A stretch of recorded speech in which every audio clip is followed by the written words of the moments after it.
లైవ్లో ఆయన ఆడిచ్చినట్టు ఆడితే మాత్రం మీకు కూడా తప్పకుండా భవిష్యత్తులో మరి చట్టపరంగా న్యాయపరంగా మీకు కూడా ఇబ్బందులు ఉంటాయి, గుర్తుపెట్టుకోవాలని చెప్పి కూడా అధికారులకు చెప్తూ ఈ డైవర్షన్ డ్రామాలు మేము పట్టించుకోం.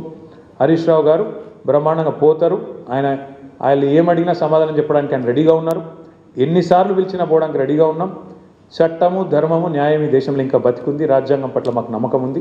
మా నాయకుడు కేసీఆర్ నేర్పించిన నీతి మాకు అది. కాబట్టి ఎవ్వరు భయపడం, మా కార్యకర్తలే భయపడతలేరు, మేమెందుకు భయపడతాం? బరాబర్ కొట్లాడి మళ్ళీ తిరిగి పునీతంగా బయటకు వస్తామని చెప్పి తెలియజేస్తూ మీరు కూడా ఇవాళ అందరూ మరి ఉదయం నుంచి ఇక్కడ ఉన్నందుకు మాకు సంఘీభావం చెప్పినందుకు మా జర్నలిస్ట్ సోదరులకు కూడా ధన్యవాదాలు.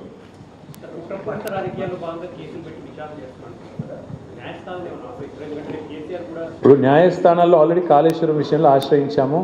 కాళేశ్వరంలో ఆల్రెడీ విచారణ జరుగుతోంది. ఫోన్ ట్యాపింగ్లో కూడా already the matter is sub జుడిస్.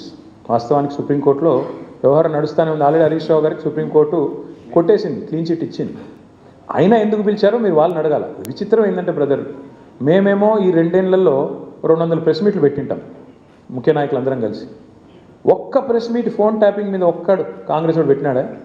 ఒక్కడు ఎవడన్నా బాధ్యత గల్లోడు ఎవరన్నా ఒక్కరు చెప్పాలి కదా. అసలు ఏంటి కేసు, ఎవరి మీద ఆరోపణ, ఏంటి ప్రూఫ్? ఒక్కరు పోలీసు వాళ్ళన్నా చెప్పన్నా? ఏది లేదు, అంతా లీక్ల మీకెళ్ళి నడిపిస్తున్నారు. మీరు కూడా అవే రాస్తున్నారు. ఆయన లీక్ ఇచ్చుడు, మీరు అదేదో పెద్ద అదే గాస్పెల్, అదేదో భగవద్గీత అన్నట్టు మీరు రాసుడు, దాన్ని మళ్ళీ పెద్ద తెల్లరి తాటికాయంత అక్షరాలతో రాసుడు. దాని వెనకాల అడ్వర్టైజ్మెంట్లు, మీడియా మేనేజ్మెంట్లు, సంక్రాంతి శుభాకాంక్షలు, న్యూ ఇయర్ గ్రీటింగ్స్ మాకు కనబడుతూనే ఉన్నాయి. ఎజెండా డ్రివెన్ పాలిటిక్స్ నడుస్తుంది. విచారణ పూర్తి కాలేదు కాబట్టి చెప్తున్నా బ్రదర్. అందుకే న్యాయం ధర్మం ఉందని చెప్తున్నా. బరాబర్ కొట్లాడతాము, బరాబర్ న్యాయస్థానాన్ని ఆశ్రయించి 100% విచారణ పూర్తి కాలేదు. ఎందుకంటే ఆయన హరీష్ రావు గారికి ఆల్రెడీ క్లీన్ చిట్ ఇచ్చింది కదా సుప్రీంకోర్టు. ఆయన మీద ఫోన్ ట్యాపింగ్ విషయంలో ఆధారాలు లేవని కొట్టేసింది కదా. మర్చిపోయినరా మీరు? వీళ్ళు కోట్లాది రూపాయలు ఖర్చు పెట్టి లాయర్లను పెట్టుకున్నా కొట్టవతల వారిస్తుంది కదా. హరీష్ రావు గారి మీద ఎందుకున్నది?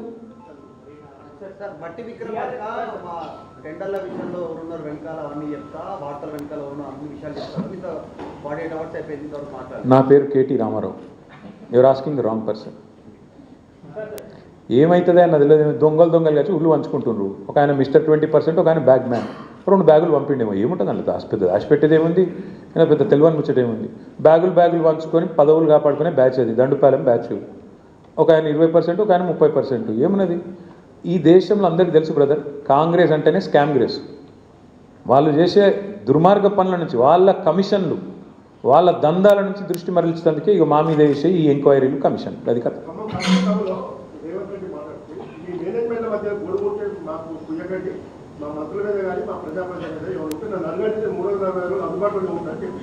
అదే అందుబాటులో ఉండే ఇళ్ళకే పోతుండు కదా, ఇళ్ళకే పోయి దండాలు పెడుతుండు కదా, కాలు మొక్కు వస్తుండు కదా, నా మీద మంచిగా రాయిండ్రి, నా దొంగతనం బయట పెట్టకుండ్రి, మీకు కూడా కొంత ఇస్తాను. ఏమంటుండో మరి నాకే మెరక, మీరు అడగాలి మీ మేనేజ్మెంట్లో, నాకు తెలియదు. Thank you. దయచేసి నా ప్రార్థన మీ అందరితో కూడా ప్లీజ్, మా ఫోకస్ అంతా. ఎస్,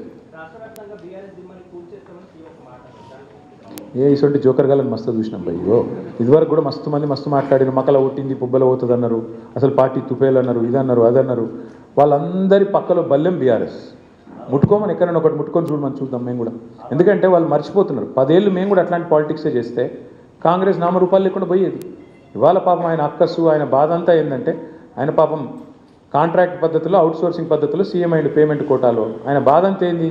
సొంత ఐడెంటిటీ లేదు, ఇంకా ఎవరు గుర్తుపడతలేరు, ఇంకా కూడా గుర్తుపడతలేరు పాపం. గుర్తుపట్టకపోతే యాక్టర్లను జైలు వేస్తాడు, యాక్టర్లు పోయి బతిలాడుకోకపోతే జీవోలు ఇయ్యాడు. ఆయన ఐడెంటిటీ క్రైసిస్లో ఉన్నాడు. ఆఖరికి ఏదో హార్వర్డ్ పోయి చదువుకుంటాడట. మరి చదువుకొని వచ్చి ఏం చెప్తారో తెలియదు నాకు.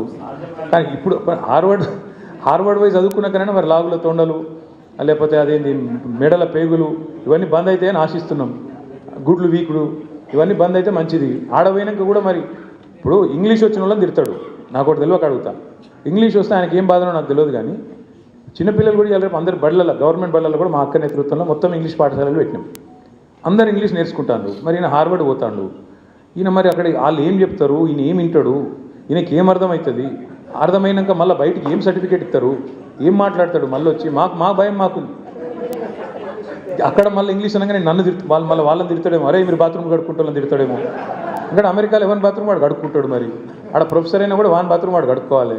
కాబట్టి మరి ఈయన పోయి ఏం నేర్చుకుంటాడు, ఏమవుతుంది చూడాలి. మరి 30 తారీఖు నాడు నేనైతే అనుకుంటున్నా రేవంత్ రెడ్డి గారు కొత్త మనిషి వస్తాడేమో, ఆ కొత్త మనిషి ఏమైనా కొత్త మాటలు ఏమైనా చెప్తాడా, మళ్ళీ గదే చెత్త మాటలు చెప్తాడా చూద్దాం. Thank you. జై తెలంగాణ.